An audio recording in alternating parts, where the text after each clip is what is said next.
Roma. Hello, Nay. Hello. Taga saan po kayo?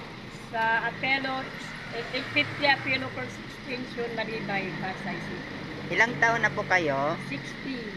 60. May mga anak po ba? Matandang dalaga lang po ako. Bakit hindi kayo nag-asawa?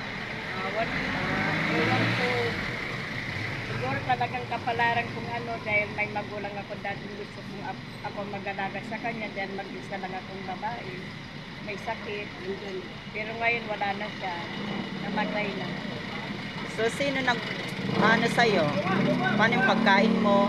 Hindi, mayroon naman akong dalawang kapatid na lalaki. Yung panganay namin, si Kuya Amor, saka si Henry. Ah. So, ngayon, anong hanap buhay mo? Nagtitinda ng ice candy. Tuwing hapon.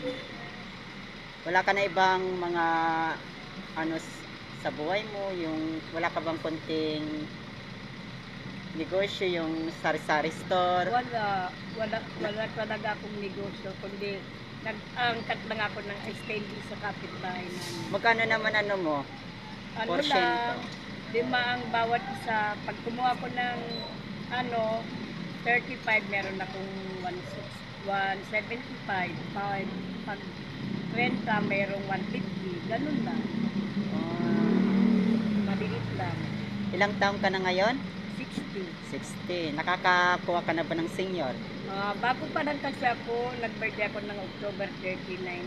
Itong October lang nakaraan. So, anong masasabi mo halimbawa may tumulong sa'yo? Ano ka dito? Sabi mo sa mga nanonood sa'yo, kung anong gusto mo hingiin. Sasabihin ko lang kung may tutulong sa akin, panghingi na lang ako ng puhunan para mag-puhunan ko sa negosyo. Para hindi na ako umangkat sa sariling negosyo natin. So, thank you, Nay. And God bless. Sana Thank you may ano ng video mo, makatulong. Salamat Thank you. din.